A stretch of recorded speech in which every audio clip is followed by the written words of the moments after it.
Y hoy vamos a estar hablando sobre si Jonás fue misionero, ¿por qué yo no? Si Jonás fue misionero, ¿por qué yo no? Y vamos a leer la Biblia en el capítulo 3 de Jonás. No sé si alguien me puede ayudar con la Biblia. Vamos a leer todo el capítulo 3 y vamos a leer todo el capítulo 4. A ver si lo tienen. Ahí Celes está preparada con el micrófono. El que tiene Jonás. Ahí está, Efraín. Vamos con el capítulo 3, Efraín. Bueno, Jonás va a Nínive. Un segundo. Antes de que comience la lectura, quisiera que los demás vayamos siguiendo la lectura. Prestemos atención qué personas están en el relato. ¿Cuáles son las situaciones que presenta el relato? ¿Cuáles son las acciones que vemos en el relato? Así que vamos, Efraín. Jonás va a Nínive, capítulo 3. El Señor habló por segunda vez a Jonás. Levántate y ve a la gran ciudad de Nínive y entrega el mensaje que te he dado. Esta vez Jonás obedeció el mandato del Señor y fue a Nínive, una ciudad tan grande que tomaba 3 días recorrerla toda. El día que Jonás entró en la ciudad, proclamó la multitud: dentro de 40 días Nínive será destruida. Entonces la gente de Nínive creyó el mensaje de Dios y desde el más importante hasta el menos importante declararon ayuno y se vistieron de tela áspera en señal de remordimiento. Cuando el rey de Nínive oyó lo que Jonás decía, bajó de su trono y se quitó sus vestiduras reales. Se vistió de tela áspera y se sentó sobre un montón de cenizas. Entonces el rey y sus nobles enviaron el siguiente decreto por toda la ciudad: nadie puede comer ni beber nada, ni siquiera los animales de las manadas o de los rebaños. Tanto el pueblo como los animales tienen que vestirse de luto y toda persona debe orar intensamente a Dios, apartarse de sus malos caminos y abandonar toda su violencia. ¿Quién sabe? Puede ser que todavía Dios cambie de parecer, contenga su ira feroz y no nos destruya. Cuando Dios vio lo que le habían hecho y cómo habían abandonado sus malos caminos, cambió de parecer y no llevó a cabo la destrucción con que los había amenazado.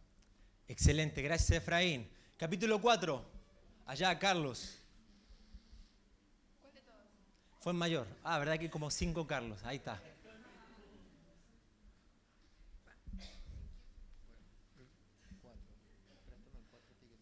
Que no sea la mormona, por favor, Carlos. Ok. Este cambio de planes molestó mucho a Jonás y se enfureció. Entonces le reclamó al Señor: Señor, ¿no te dije antes de salir de casa que tú harías precisamente esto? Por eso huí a Tarsis. Sabía que tú eres un Dios misericordioso y compasivo, lento para enojarte y lleno de amor inagotable. Estás dispuesto a perdonar y no a destruir a la gente. Quítame la vida ahora, Señor. Prefiero estar muerto y no vivo, si lo que yo predije no sucederá. El Señor le respondió: ¿te parece bien enojarte por esto? Entonces Jonás se fue al oriente de la ciudad e hizo una enramada. Luego se sentó bajo la sombra de la enramada mientras esperaba ver lo que le acontecería a la ciudad. Ahora bien, el Señor Dios proveyó que una planta frondosa creciera allí y pronto extendió sus anchas hojas sobre la cabeza de Jonás y lo protegió el sol.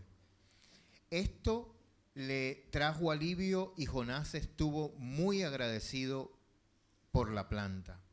Pero Dios también proveyó un gusano. Al amanecer del día siguiente, el gusano se comió el tallo de la planta, de modo que se marchitó. Así que cuando el sol se intensificó, Dios proveyó un viento abrasador del oriente para que soplara sobre Jonás. El sol pegó sobre su cabeza hasta que se sintió tan débil que deseaba morirse y exclamó: es mejor morir que vivir así. Entonces Dios dijo a Jonás: ¿te parece bien enojarte porque la planta murió? Sí, replicó Jonás, estoy tan enojado que quisiera morirme. Entonces el Señor respondió, ¿sientes lástima por una planta, aunque tú no hiciste nada para que creciera? Creció tan rápido y murió rápido. Pero Nínive tiene más de 120,000 habitantes que viven en oscuridad espiritual, sin mencionar todos los animales. ¿No debería yo sentir lástima por esta gran ciudad? Amén. Bueno, algunas ideas que vemos de estos dos capítulos, tanto el capítulo 3 como el capítulo 1. La primera es, si tengo una oportunidad, una estrategia y un contexto, es por ahí. Cada uno de nosotros creo que se ve enfrentado a estas tres cosas, a estos tres ingredientes. ¿Cuántas veces llamó Dios a Jonás?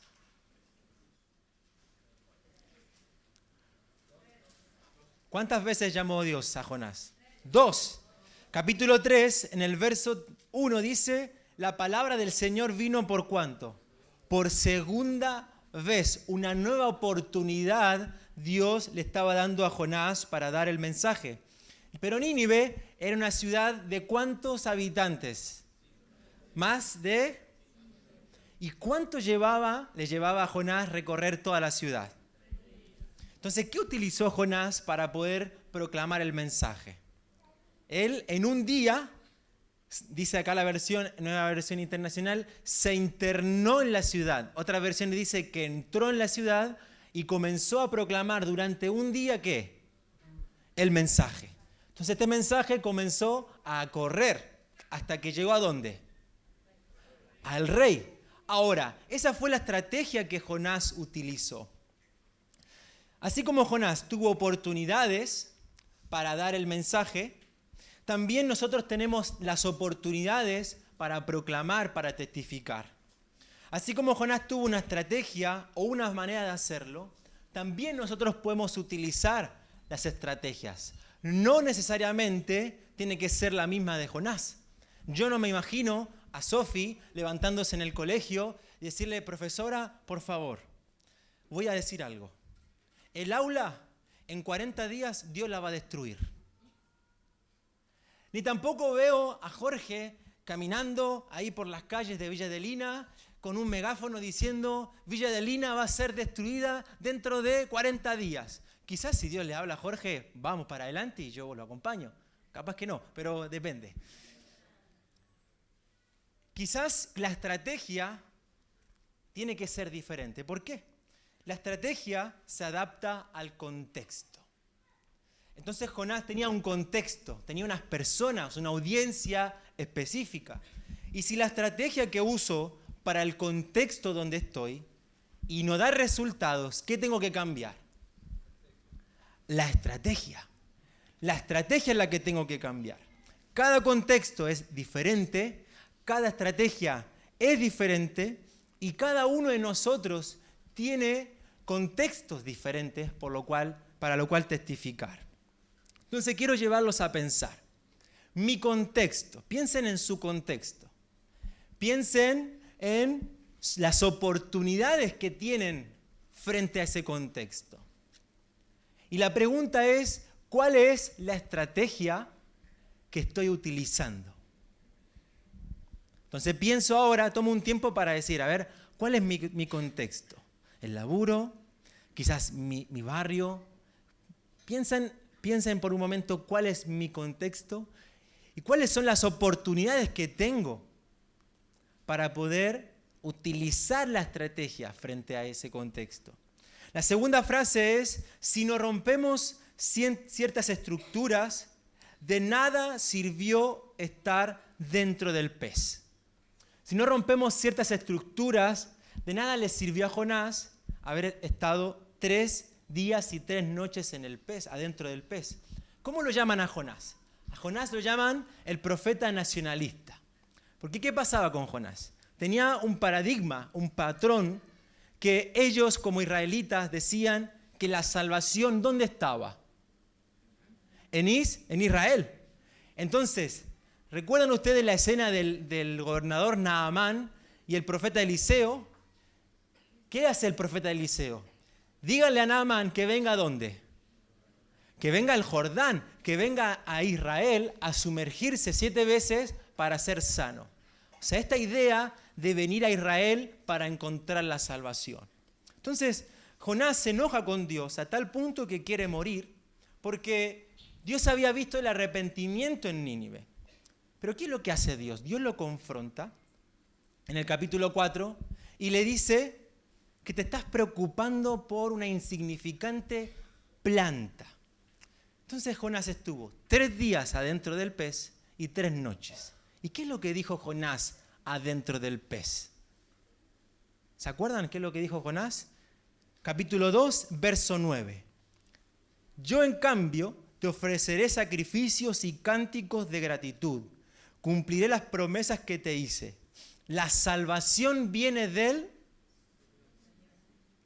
La salvación viene del Señor. O sea, Jonás tiene toda esta experiencia dentro del pez, entendiendo que la salvación no viene de Israel como pueblo, tampoco viene él por lo que pueda llegar a ser, sino viene del Señor.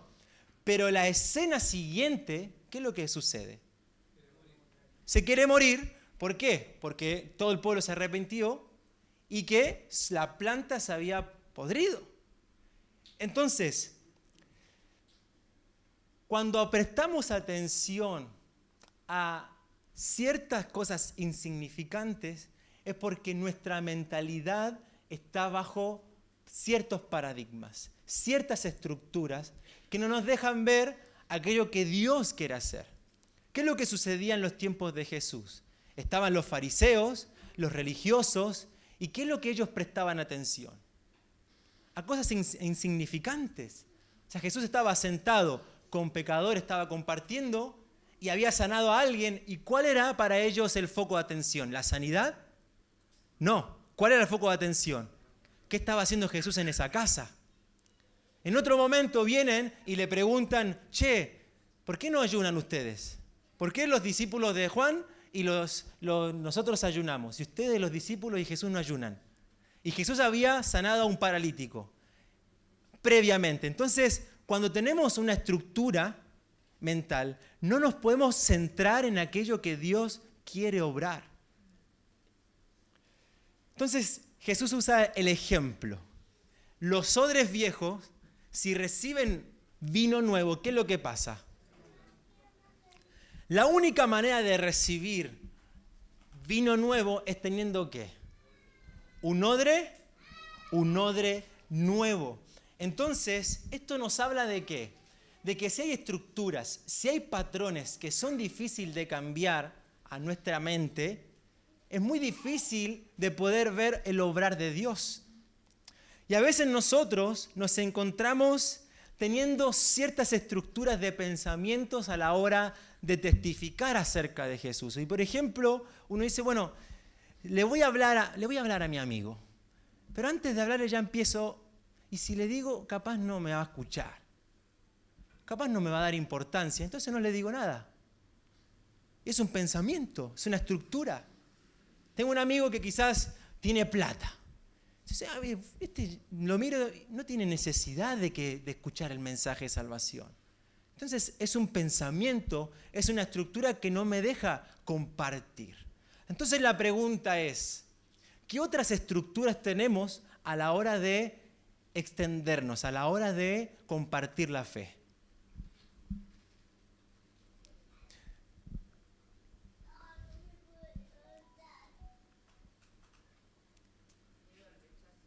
El miedo al rechazo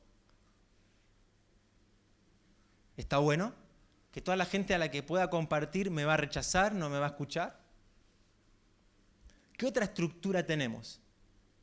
A veces cuando alguien está con toda esa onda raspado, tatuado y demás, dice, ni ampara, capaz que está re necesitado. Está muy bueno, un prejuicio, ¿no?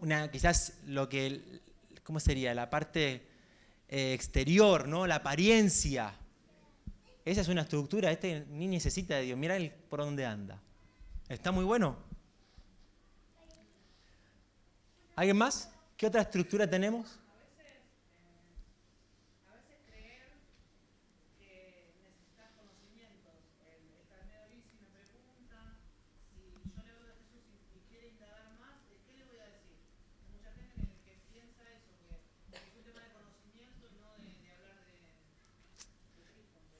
Está bueno, está buenísimo, es un buen punto. ¿No les ha pasado a ustedes ver cómo bombardean a los famosos que son cristianos en Facebook, en las redes sociales? No, parece que están como una lupa por qué hacen, qué dicen, qué no hacen. Y a veces eso es una estructura mental de saber de que ellos pueden afectar a personas que aquí nosotros no vamos a llegar nunca a afectar. Pero ellos están puestos ahí para poder influenciar. Dana.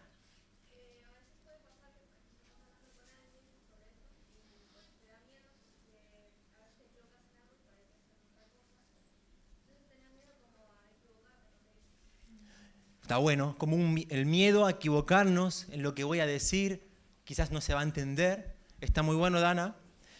Bueno, la tercera idea, obedecer el mandato no asegura el resultado que queremos. ¿Cuál era el resultado que esperaba Jonás? Que se destruyera Nínive. ¿Dios le dijo a Jonás lo que sucedería? No. ¿Cuál fue el mandato de Dios a Jonás? Ve, levántate y ve a Nínive, predícale. Ahora, vamos a tener ocasiones en las que será simplemente hacerlo, simplemente decirlo, y no vamos a ver el resultado que nosotros esperábamos. Pensemos en situaciones. Quizás conocen ustedes una persona dura en la que quizás de afuera uno dice, esta persona jamás va a creer en Dios, jamás va a querer saber de Jesús. Piensen en ¿tienen alguna persona que es así como bien dura? Bueno, supongamos que esa persona un día, Dios no lo quiera, se le enferma un familiar. Entonces, algo pasa en su interior que dice, che, ¿puedes orar por mi familiar que necesita ayuda? Entonces se abre. Bueno, uno dice, voy a orar por esa persona. Uno va al hospital, ora por esa persona, al tiempo esa persona se sana. Y después que se sana, ella no quiere saber nada con la iglesia, solamente se sanó y punto. ¿Cómo nos sentimos nosotros? Che, pero no vas a la iglesia a agradecer o algo. No vas a agradecer a Dios o ¿por qué seguís a Jesús? Bueno, ¿cómo nos sentimos cuando pasan esas situaciones? O quizás cuando le damos un tratado a alguien, el sábado pasado los adolescentes fueron a la plaza y estuvieron hablando con la gente ahí, y después uno entrega el tratado, conversa, ¿y qué es lo que hace la persona? Tira el tratado al tacho.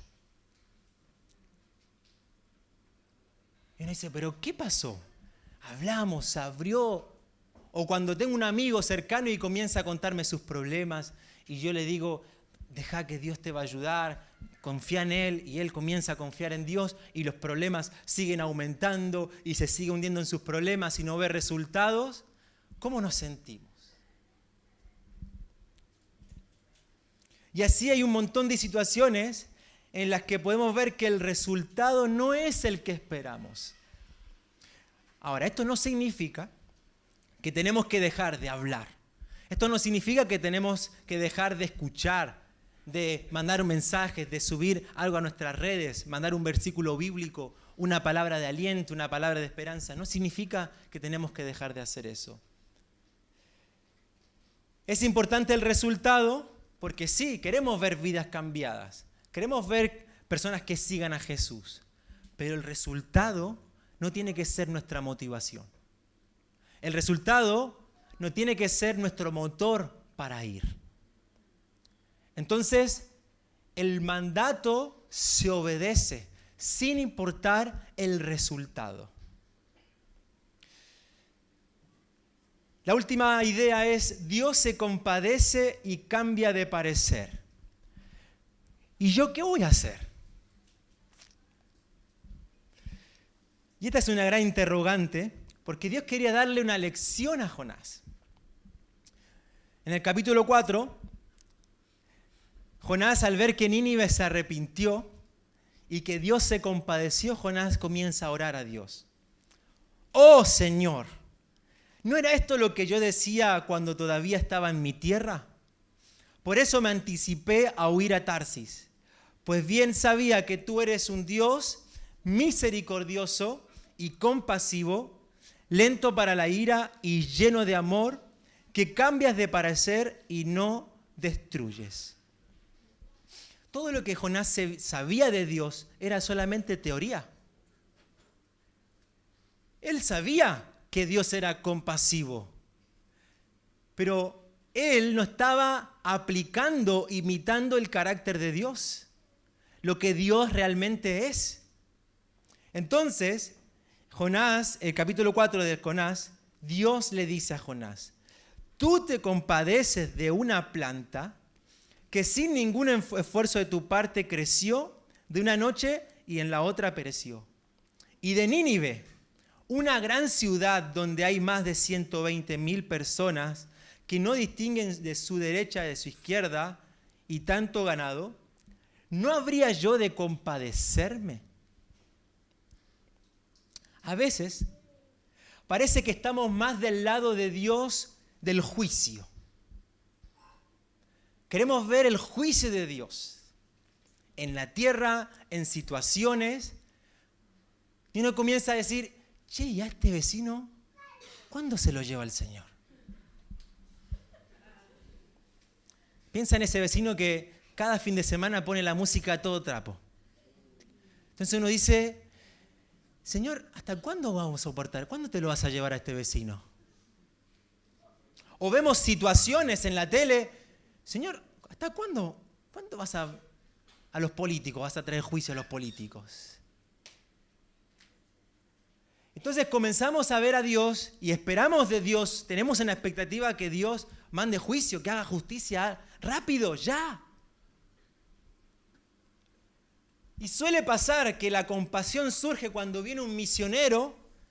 Cuando viene el misionero a visitarnos, nos muestra los videos de África, nos muestra a los niños muertos de hambre, flacos, y lloramos de aquí, wow. Y vamos al grupo de vida y decimos: qué video más fuerte, me movió el Señor, la compasión, y comenzamos a ser compasivos. ¿Y aquí en la Cava? ¿Y en la Uruguay? Ya se nos olvida la compasión. Entonces, ¿por dónde pasa la compasión? Entonces la pregunta es: ¿qué tan compasivos somos?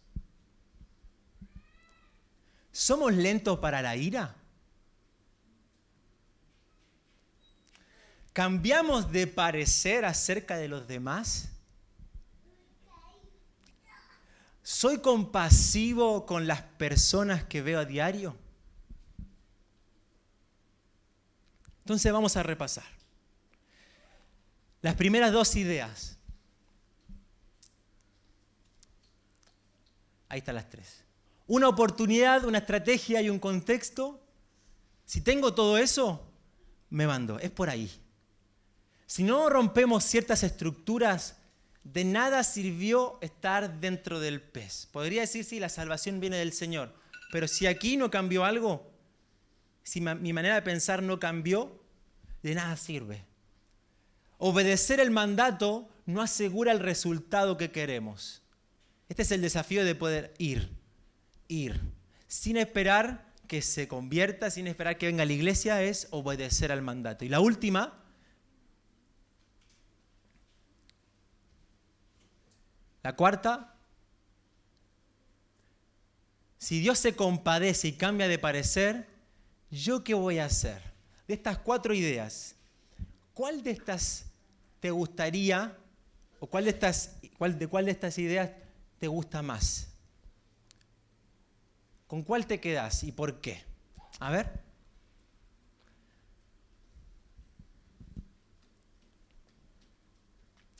¿Querés ponerlas de vuelta? Por favor, Salo.